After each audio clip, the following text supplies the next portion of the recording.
mes premiers mots vont être en lien avec ce que l'ambassadeur du Bénin mentionnait tout à l'heure. Hier, justement, je participais à l'exposition, à l'inauguration avec les cérémonies protocolaires, et je me disais, il pourrait être intéressant dans le futur, lorsqu'on participe à ce genre d'exposition, qu'il y ait au moins un artiste qui nous vienne nous présenter son art et l'expliquer brièvement pour justement nous sensibiliser. Puisque très souvent, lorsqu'on participe à ces expositions, on passe dans le corridor, on manque de temps, on va vite, on ne s'arrête pas partout, alors que si au moins une personne nous accrochait, bien au moins ça nous soulèverait la réflexion intérieure et nous permettrait aussi de progresser à ce propos-là. Mon deuxième point est cette petite phrase dans ce document que je trouve aussi intéressant, celui de l'art pour la paix. À la page 27, vous dites, et je crois que c'est vous, M. Brou, ou du moins vous me direz si c'est bien vous, vous dites, de quel côté, en temps de guerre, l'artiste doit-il se placer lorsque s'affrontent des groupes politiques opposés par partisans interposés? Aussi, quelle part de liberté reste-t-il à l'artiste qui œuvre sur commande pour un groupe politique? Peut-il rester neutre tout en répondant à une telle commande?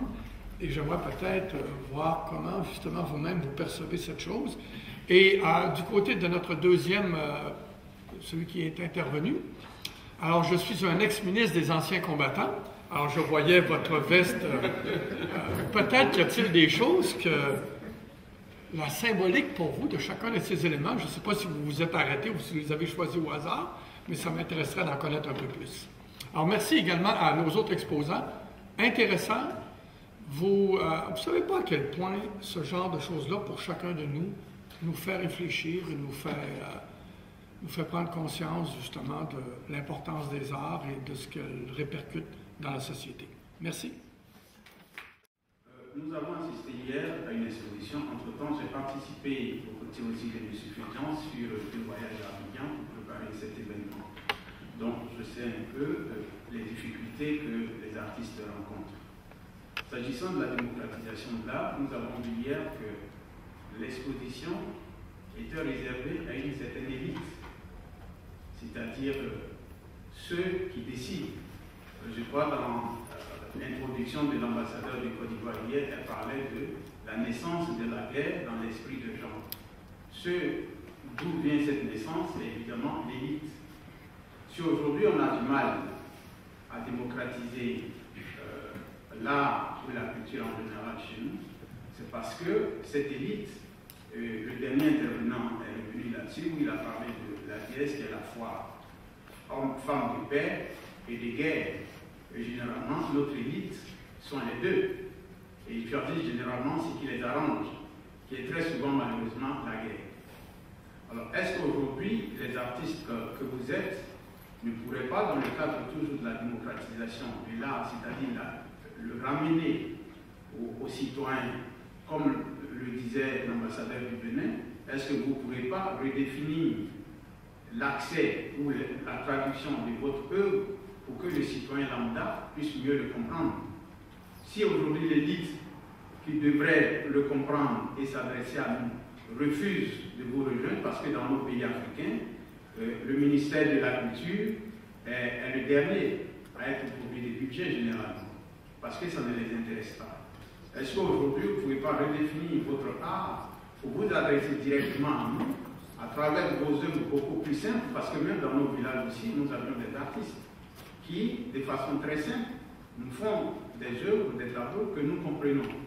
Est-ce qu'il ne serait pas temps pour vous de revoir votre travail, pour vous adresser plutôt à la base, par des œuvres beaucoup plus simples, qui nous permettront de comprendre que de toujours vous adresser à l'élite qui ne vous suit pas? Je vous remercie.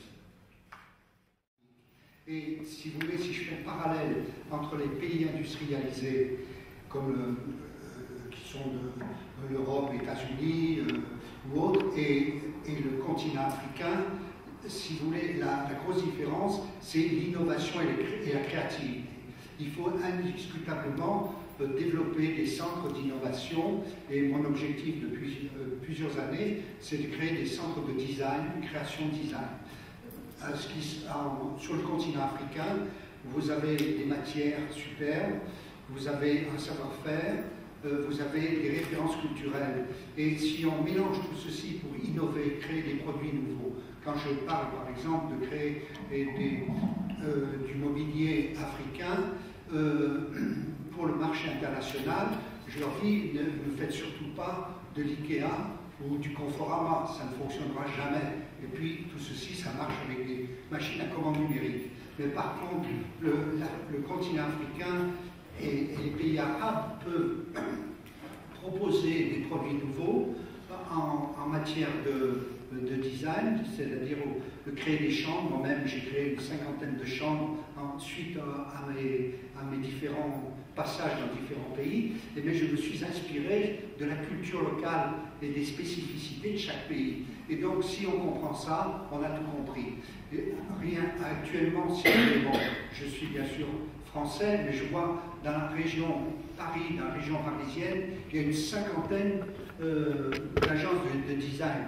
Donc, si vous voulez, et ceci, c'est le fer de lance du développement. Et pourquoi la France et l'Afrique est vraiment ce qui se fait de mieux en matière une production nouvelle de qualité par les grands groupes internationaux qui sont les premiers au monde, eh bien, tout ceci démarre justement au niveau de la base, de la création, du savoir-faire et dans le domaine de l'art, et voilà, avoir un développement de qualité.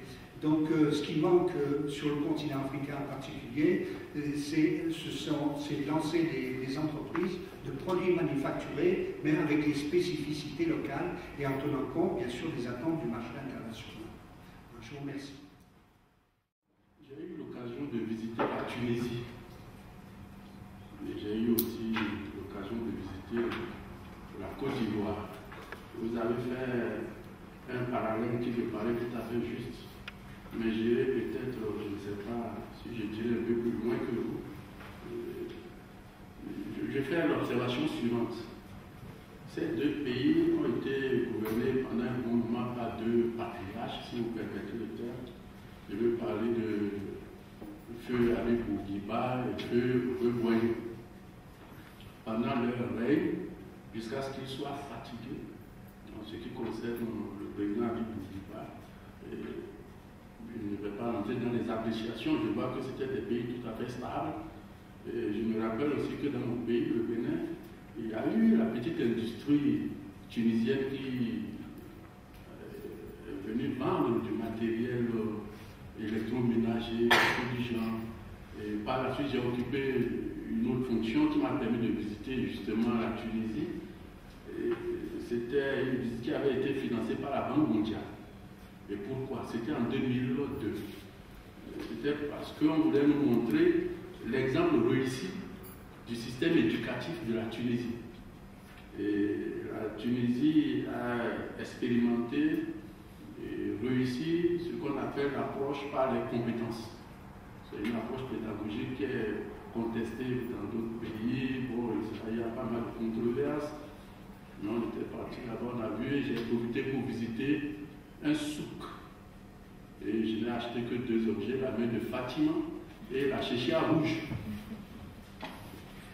Alors, pour la Côte d'Ivoire, le président Boigny a fait de la Côte d'Ivoire un pays qui, sur le plan économique, représentait 40% du CFA de l'Afrique de l'Ouest. Le CFA, c'est la monnaie que l'on utilise en Afrique de l'Ouest. Alors, cette réussite a fait qu'un président béninois que je ne vais pas citer, un ancien président, a dit que lui veut faire du Bénin la petite Côte d'Ivoire. C'était pour dire que, en fait, la Côte d'Ivoire était un succès à nos yeux. Pour que notre président disait qu'il allait faire du Bénin la petite Côte d'Ivoire. Alors, moi, lui en avait pris parce que ses adversaires politiques lui avaient dit, mais voilà un président qui n'est pas ambitieux. Il veut faire de nous la petite Côte d'Ivoire. Pourquoi ne pas rivaliser avec la Côte d'Ivoire? Mais bref, c'est pour dire que ce parallèle est tout à fait juste. Et ce qui me gêne, c'est que, après ce que j'ai pensé être des systèmes stables, je ne vais pas rentrer dans les associations, mais je ne fais que raisonner sur la base de ce qui s'est réellement passé. Je vois que c'est des pays qui ont été par la suite détruits par, je ne sais pas. Alors là, le rôle de l'art, chez nous, c'est à l'approche de l'élection présidentielle qu'il y a des perturbations. Et c'est pendant ce temps que les artistes et chanteurs chantent, ils font passer des chansons pour appeler tout le monde à la cohésion nationale, à la paix sociale, à la paix, tout. Alors, même moi, en tant qu'ambassadeur ici, je n'arrive pas souvent à bien percevoir le lien qu'il y a entre l'art et la paix. Alors, si moi, à mon niveau, je n'arrive pas à bien percevoir cela, vous voyez que le citoyen lambda, et même l'analphabète, c'est encore pire. Et moi, j'ai toujours dit que les gens qui comprennent à moitié sont les plus dangereux. Il a compris à moitié. Il pense avoir tout compris. Il ne se met pas dans la catégorie des ignorants pour qu'on lui explique la chose. Vous voyez, il est dangereux, complètement dangereux. Et donc, moi, je pense, je ne sais pas à quel mécanisme vous êtes un professeur, un professionnel, madame aussi, à quel mécanisme on peut vulgariser la notion de l'art et son impact par rapport à la paix. Vous voyez, ici, nous avons, je peux considérer que nous constituons un genre d'élite. Nous, on peut comprendre. Mais les autres, qui sont les plus nombreux et qui peuvent vraiment nous envahir, nous emporter même du côté où on ne veut pas, comment leur faire toucher vraiment du doigt l'art, l'impact de l'art sur la paix? Moi, je n'arrive pas moi-même à trouver une solution, et puisque nous sommes à ce symposium, je félicite la délégation permanente de Côte d'Ivoire pour avoir eu cette initiative-là. Je pense que c'est une bonne chose. Je ne sais pas pourquoi je n'ai pas vu dans cette salle le monde qu'on avait vu hier. Ouais, déjà, c'était bon. Évidemment, nous sommes ici inondés par plusieurs activités, cela explique peut-être la chose, mais nous autres qui sommes ici, nous allons répercuter ça. Alors, je ne sais pas, par rapport à ma préoccupation, ce que vous pouvez me dire. Je vous remercie. Je suis Esther Marty Kouyaté et j'ai eu la chance de vivre pendant 25 ans avec un grand artiste, Kouyaté Sotigui, et on a créé une association, La Voix du Griot, avec laquelle on a créé des spectacles qu'on a tournés en Afrique et aussi en Europe. Et je viens tout juste de créer un spectacle de contes, parce que moi aussi je suis conteuse, comédienne et metteur en scène, et c'est un hommage à Wangari Maathai, la femme qui a planté des arbres et qui a eu le prix Nobel de la paix en 2004. Et je pense que le théâtre, tout travail qui permet de communiquer avec les êtres, si c'est en Afrique, en Europe, et de parler de toutes ces personnes qui ont s'aimer une graine et pour la paix. Et je pense que Wangari Maathai, avec son travail, elle a dit j'ai sémé des millions de graines de paix pour une meilleure vie. Parce que ce qui est important, que l'artiste a ce pouvoir de parler de la paix, de parler de tout le travail que les êtres humains peuvent faire. Et je ne veux pas m'étaler trop, mais je pense que l'artiste a vraiment tout dans sa main, mais il a besoin aussi qu'on lui donne des moyens de créer. C'est pareil pour si c'est l'art de théâtre, si c'est la musique, le chant, si c'est la création textile, le design. Je pense que c'est tout dans les mains de l'artiste. Mais il a besoin des moyens pour pouvoir créer les choses. Alors, juste pour dire, ce spectacle existe. On joue ce soir dans un petit centre dans le 13e arrondissement, au Mandapa. Et c'est avec un musicien qui vient du Burkina Faso, une danseuse qui est ma fille, qui est suisse-allemande et burkinabé, et moi comme conteuse. Pour justement parler de cette femme où tout est là. Elle a pu aussi elle était une grande intellectuelle, mais en même temps elle a planté elle-même des arbres et savait parler aux femmes qui n'avaient ni eu la chance d'aller à l'école, mais elle a su les motiver. Et c'est devenu un mouvement très grand, le mouvement de la ceinture verte. Voilà, merci. Yao Metsoko, je suis un sculpteur exposant dans le cadre de l'art pour la paix et je suis aussi animateur socio-culturel. Alors, l'art pour la paix, c'est effectivement un vaste programme. Et pour rebondir sur la question de la vulgarisation de l'art, je pense qu'il est important que les choses commencent très tôt dans les écoles maternelles, dans les écoles primaires, dans les écoles, dans les centres de recherche. Il y a plusieurs réponses, il y a plusieurs approches qui sont aussi importantes les unes que les autres. Il y a aussi la question du statut de l'artiste qui a été dit tout à l'heure. Et comment est-ce que l'artiste se positionne dans la cité et comment est-ce qu'on définit les politiques d'orientation culturelle. Je pense que c'est très important d'avoir aussi des bonnes personnes là où il faut. Parce que nous avons souvent des institutions qui ont à leur tête des gens qui n'ont peut-être pas les moyens de leur politique. Donc il est important qu'avant de positionner nos responsables politiques qui ont la charge effectivement du bien public, il est important de voir ce dont ils sont capables et leur capacité à entraîner, à créer, je dirais, des politiques pertinentes. Parce que l'enjeu, c'est aussi l'éducation du peuple. L'enjeu, c'est le développement du peuple. Donc il est important de ne pas seulement positionner des gens dont c'est l'ami ou c'est quelqu'un qui est de sang, mais de voir des gens qui ont effectivement une connaissance, une compétence ou alors une volonté, parce qu'il n'y a pas seulement la compétence, il y a aussi une volonté d'entraîner les choses, de créer autour de soi, je dirais, des éléments qui permettent de lever les moyens de faire valoir les politiques culturelles beaucoup plus ambitieuses pour nous.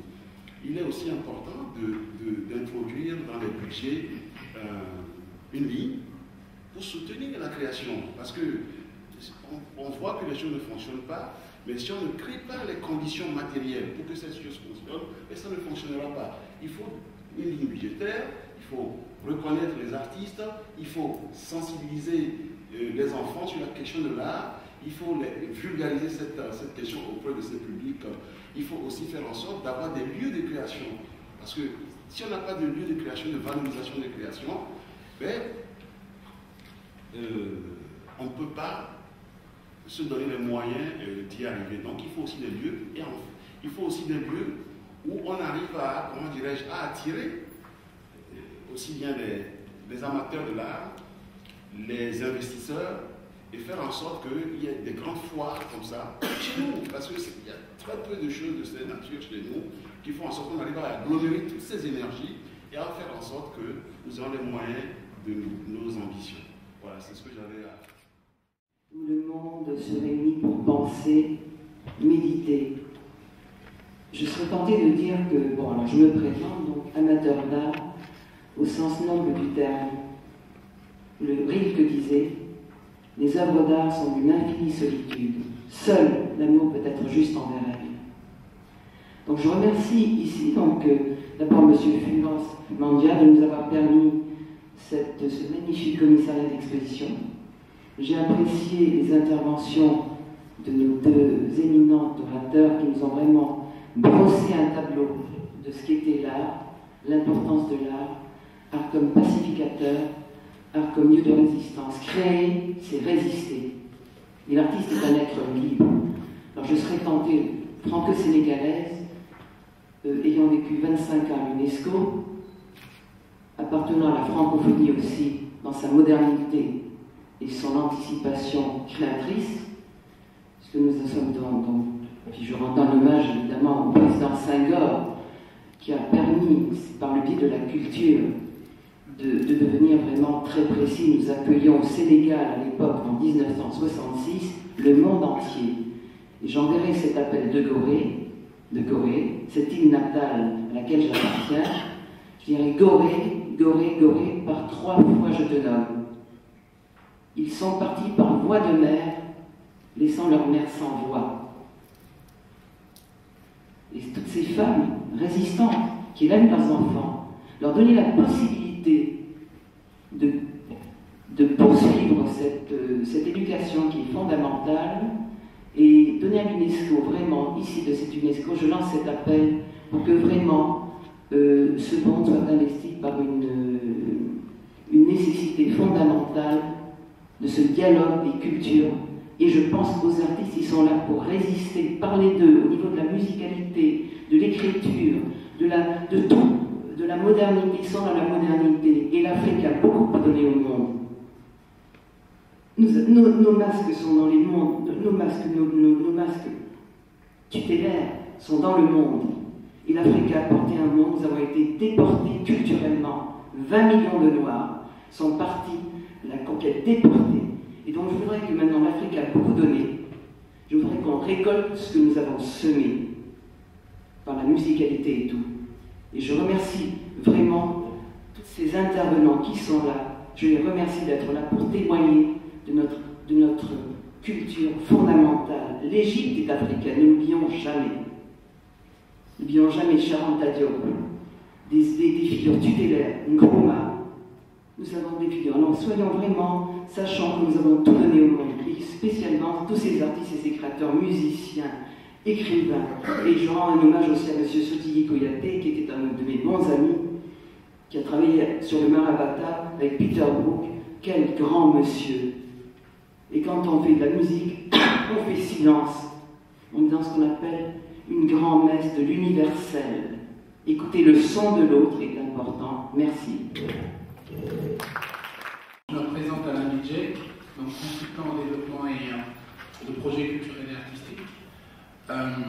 Donc il y a quelques années de cela, il y a à peu près 7 ans, j'ai créé le Festival Africaphonie dans l'idée, dans l'objectif de réunir les Africains et les Afro-descendants autour des héritages culturels inspirés de la mémoire de l'esclavage.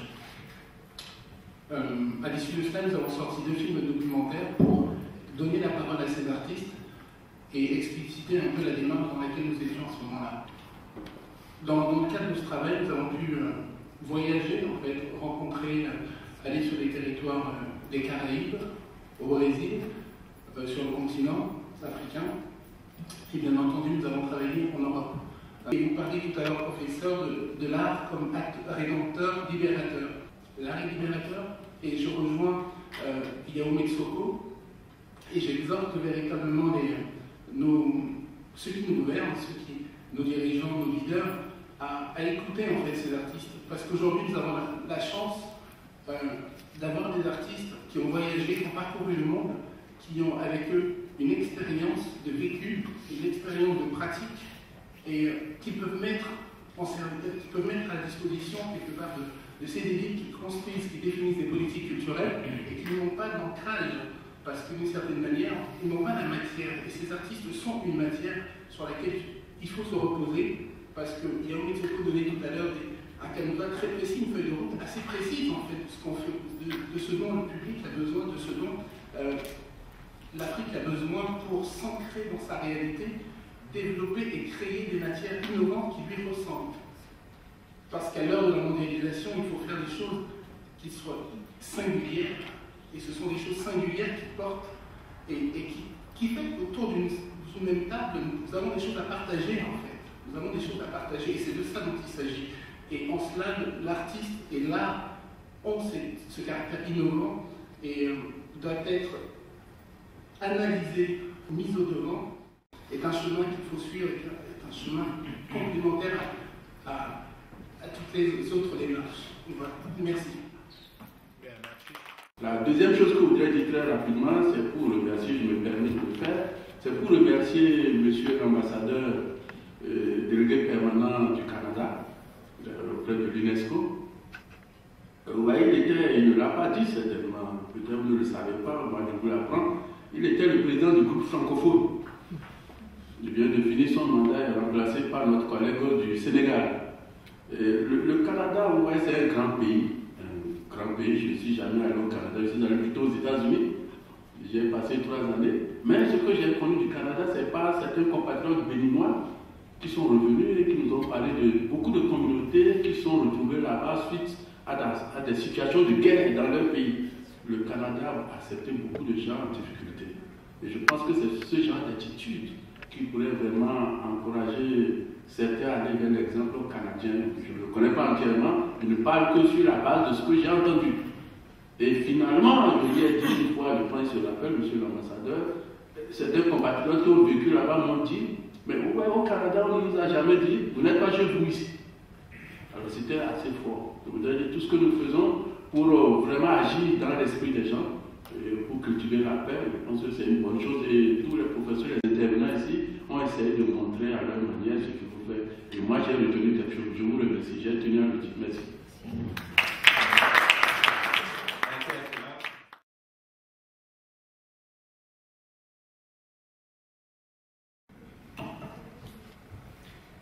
Merci beaucoup à tous les intervenants. Je voudrais peut-être, de manière assez contrastée, dire que la paix n'est pas toujours la réponse à la guerre.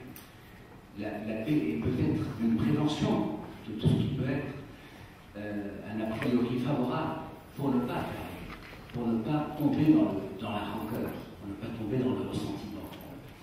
Et de ce point de vue, je crois que les artistes et la formation autour de l'art en général permet justement ce bon présage de la vie à travers l'émotion, le sentiment, l'affect, le métalangage. Il y a des valeurs qui font, qui sont éducatives, qui sont dans la connaissance de quelque chose d'éminemment important.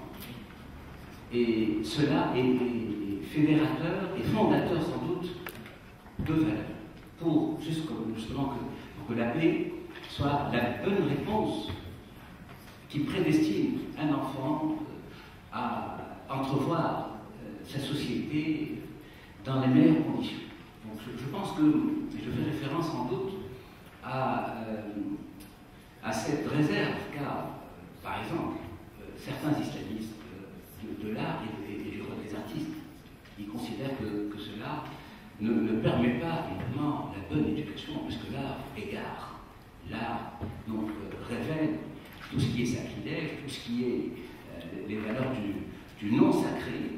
Donc c'est quelque chose de douteux, de soupçonneux, etc. Je pense que le véritable enjeu qui ferait de l'art quelque chose qui accompagne la vie, qui accompagne l'éducation, qui accompagne l'univers matériel et immatériel de l'humain en général, crée des facteurs favorisant justement cette paix intérieure, pour ne pas tomber justement dans ce ressentiment, dans cet activisme, dans tout ce qui a été de l'ordre, donc je dirais, de conquête donc de la réalité du présent, qui soit brumeuse, qui soit assassine, qui soit... Je crois que l'art, et par cette notion de paix essentielle à la vie, donc c'est-à-dire à la paisibilité, à la sérénité, je dirais à l'équilibre de soi, c'est important justement que ces valeurs de paix réelles, qui ne sont pas forcément les valeurs qui concourent à contourner ou peut-être à enfreindre la liberté. Non, pas du tout. C'est la valeur de l'art et cette valeur de paix éternelle qui est en soi, qui fait que finalement on a le respect, la morale, l'univers qu'il faut, aux circonstances qu'il faut. C'est-à-dire que finalement, c'est ça, quand je parle de la démocratisation des arts et l'importance justement des pouvoirs publics à inculquer ces valeurs-là, depuis l'éveil jusqu'à évidemment des formations spécialisées à plusieurs échelles, à plusieurs niveaux, c'est important pour la paix de soi, pour qu'il y ait relativement ce regard profond, intrinsèque et extrinsèque, qui valorise justement les notions de l'humanité, les notions du vivre ensemble, du bon vivre ensemble, du respect de l'autre, de la diversité, c'est-à-dire sans avoir à tomber justement dans tout ce qui peut être de l'ordre des a priori, des réactions préméditées, de ce ressentiment comme ça hâtif, parce qu'il tient à une race, à une couleur, à une religion, à une langue. C'est ça la paix. La paix pour moi n'est pas une valeur de circonstance, parce qu'elle a été voulue par un pouvoir d'intérêt géopolitique, je dirais, de conquête géographique ou de conquête culturelle. Non, non, pas du tout. C'est une paix durable, c'est une paix en soi. C'est-à-dire c'est une paix qui permet à l'artiste d'être là par les valeurs de l'artiste lui-même, mais au-delà par les valeurs de l'art, qui sont des valeurs essentielles à la vie. L'imagination, l'affect, c'est des choses extraordinaires. Quand on cultive une imagination, quand on cultive une création, quand on cultive des conditions donc de faisabilité et d'un autre monde, qui ne soit pas forcément de ce monde, justement, on crée des valeurs autres que ce qui existe déjà.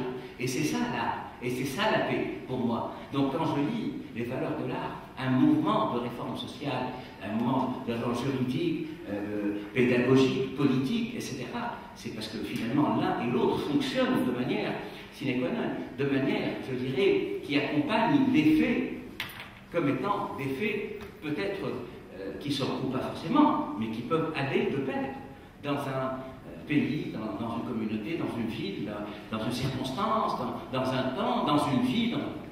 Les valeurs de l'art sont pérennes, les valeurs de l'art sont éternelles, parce que finalement, elles parlent de l'homme normalement valeureux, de l'humain valeureux, femme ou homme. Donc, de l'humain dans ce qu'il a de plus profond, dans ce qu'il a de plus entier aussi, et dans ce qu'il a de plus respectueux de la diversité. Je pense que l'art, par le beau qu'il porte, et le beau sans aucun jugement de valeur esthétique, le beau tel qu'il est une valeur, et tel qu'il peut être une valeur réelle qui s'adapte sans doute à la réception de chacun. Mon beau n'est pas forcément celui de mon ami, c'est cette notion de beau qui crée une valeur imaginative, une valeur donc éducative, une valeur de transmission, donc autour de quelque chose qui finalement fera de l'humain un être humain réel, digne de ce nom. Un humain qui n'agit pas dans la rancœur, dans le ressentiment, dans la négation, c'est ça. Moi je pense que l'art conditionne ces facteurs d'émergence, des facteurs réels qui font de la vie quelque chose d'important. Donc ça d'une part, d'autre part, je crois que on a souvent opposé donc, la réalité politique à la réalité artistique. Mais il arrive qu'elle aille de pair. Il arrive qu'elle se recoupe. Il arrive. Mais encore faut-il être donc dans l'ordre de quelque chose qui peut correspondre justement à cette acception de la valeur humaine. On a eu des présidents, évidemment, eux-mêmes, des hommes de culture, Senghor.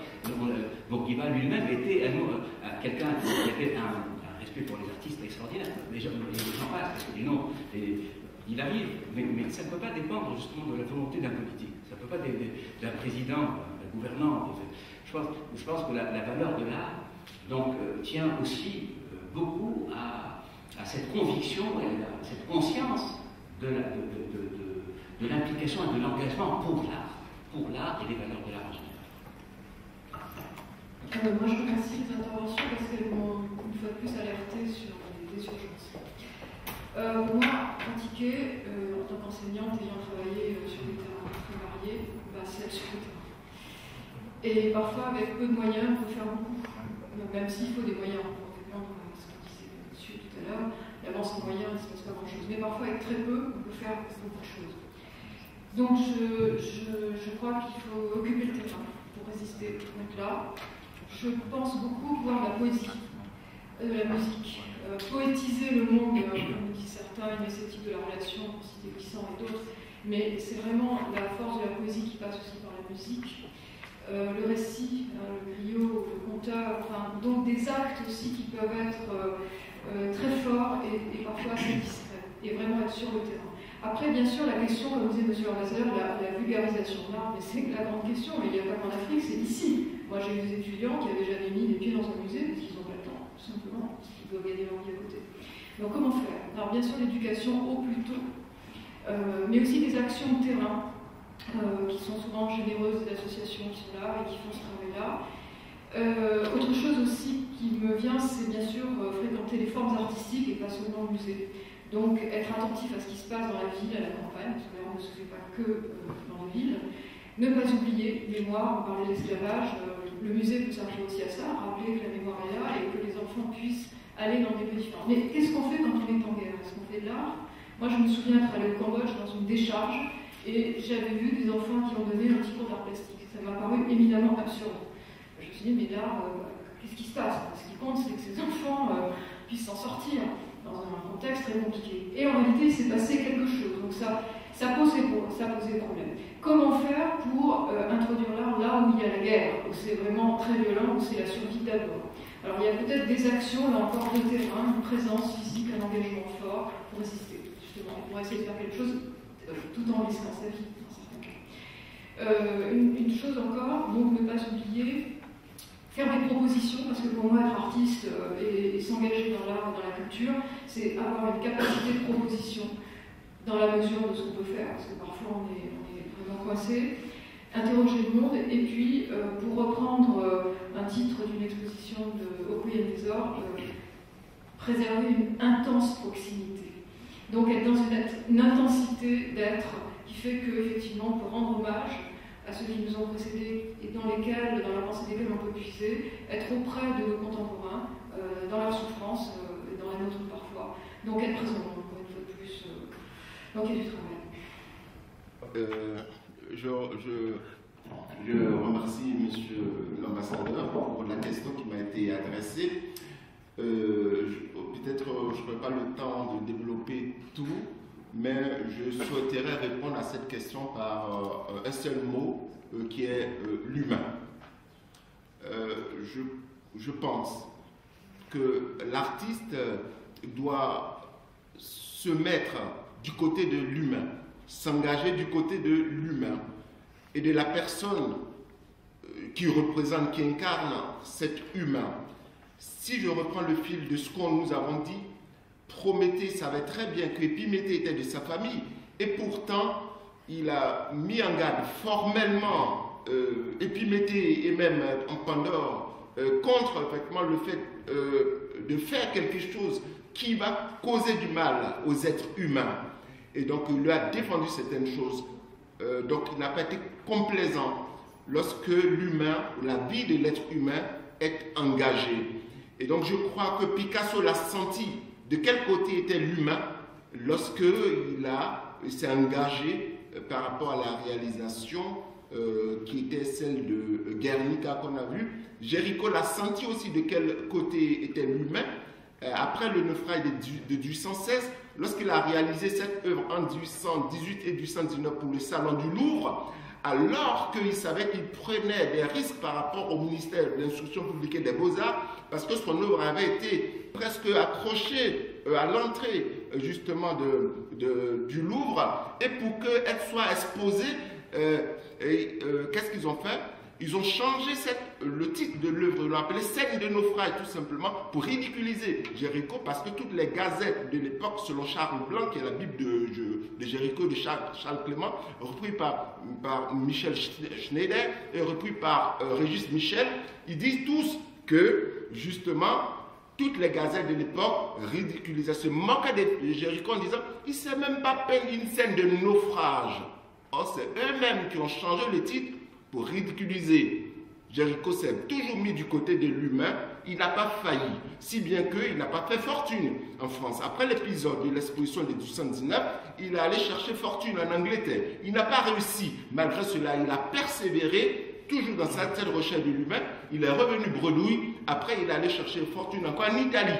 C'est là qu'il a fait une chute de cheval, et presque seulement à la trentaine, Géricault va être paralysé, il va mourir dans le dénuement de ses amis, il va acheter cette œuvre qui s'appelle effectivement le radeau de la Méduse, que des années plus tard, qui sera offerte maintenant à l'État français. Aujourd'hui, nous avons tous la reconnaissance de Géricault à travers cette œuvre, mais Géricault est toujours resté du côté de l'humain, qu'il a toujours dénoncé à partir de cela. Malgré tout ce qui lui arrivait, Géricault a permis aujourd'hui de nous servir de sa création pour parler aujourd'hui de paix. Je vous ai dit que je fais un jeu, et donc c'est vrai, mais pour cette exposition-là, je tenais spécialement à venir, parce que à venir avec cette veste pour vous la montrer, il y a tous les drapeaux. J'ai essayé de mettre tous les drapeaux, italiens, français, ivoiriens, américains, pour vous montrer que le monde n'est pas un petit pays, mais le monde est vraiment global. Le monde est global, c'est une famille, parce qu'un pays. Le monde, pour moi, c'était un seul pays. Donc, voilà. Donc, les différentes significations, vous avez par exemple le Che Guevara qui est donc sur la poitrine ici, ça vous montrer certaines révolutions. Je dis que l'art est anticonformiste. Et il y a des politiciens qui sont tout aussi des artistes qui sont anticonformistes quand ils font leur jeu politique qui ne va pas avec ce que le commun des mortels pense. Et ils sont aussi mis comme des gens, des réactionnaires, ils ont du mal à imposer leur politique. Et les artistes, c'est ce qu'ils font. Et donc, mon collègue Benjamin vient de le dire ici, et c'est ce que les autres collègues ont écouté aussi. Nous sommes talonnés par le temps, je ne voudrais pas empiéter, mais une chose qu'on avait dit ici sur cette tribune, peut-être qu'on n'avait pas assez dit, c'est que cette exposition, à l'origine, avait donc cette ambition d'être une exposition tournante. C'est-à-dire que Paris nous héberge, on aimerait que d'autres pays, d'autres personnalités ici, sur cette tribune, ici, dans le public ici, l'Assemblée, nous aident à amener cette exposition au Sénégal, au Cameroun, en Côte d'Ivoire, au Canada, un peu partout. Nous voulons avec, parce que c'est une collection énorme que nous avons ici. Ces artistes nous ont fait confiance. Il faut qu'on continue à honorer leur travail à travers toujours le thème de la paix. Je vous remercie. Monsieur, Excellence Monsieur l'ambassadeur du Canada, Excellence Monsieur l'ambassadeur du Bénin, je voudrais, au nom de l'ambassadeur des qui a dû se lever, vous remercier d'être venu la soutenir dans cette conférence organisée par la délégation permanente de Côte d'Ivoire en partenariat avec M. Niamba et ses collègues artistes. Nous aurions bien voulu continuer le débat. Je pense que des idées ont été lancées. C'est le but de ce genre de rencontre. On ne peut pas tout discuter, trouver solution, trouver tous les questionnements et trouver toutes les solutions. Mais un certain nombre de questionnements sont lancés, c'est pour nous amener à réfléchir. C'est pour nous amener à prendre conscience pour agir. Et je pense qu'il y a ici, si ce n'est pas des décideurs, au moins des proposeurs de décision. Je pense que c'est dans ce sens-là qu'on fait ce genre de rencontre, pour que ceux qui ont la capacité de tirer profit de ces réflexions pour faire des propositions le fassent, pour que ceux qui ont la capacité de tirer profit de ces réflexions les utilisent pour prendre des décisions. Donc, nous allons finir. Je vais maintenant laisser la parole, le mot de fin à M. Niamba, et puis nous allons lever la séance. M. Niamba. Je tiens ici à remercier tout le monde, messieurs les ambassadeurs, tous les intervenants. Je suis content. Je suis même plus que comblé parce que au moins je n'ai pas fait un mauvais choix. Les intervenants ont été très brillants. Je pense que le public aussi a été très brillant.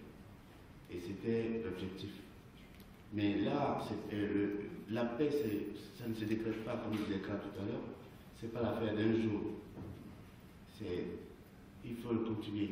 C'est quelque chose qu'il va falloir entretenir. Et on a besoin aussi d'aide. On a besoin d'aide pour continuer le travail, pour pouvoir exposer, pour pouvoir continuer de montrer les artistes. Parce que ça n'a pas été évident ce que disait M. Sikabi dans son intervention. Il a fallu tourner. Aujourd'hui, l'enfant est là. On peut l'observer.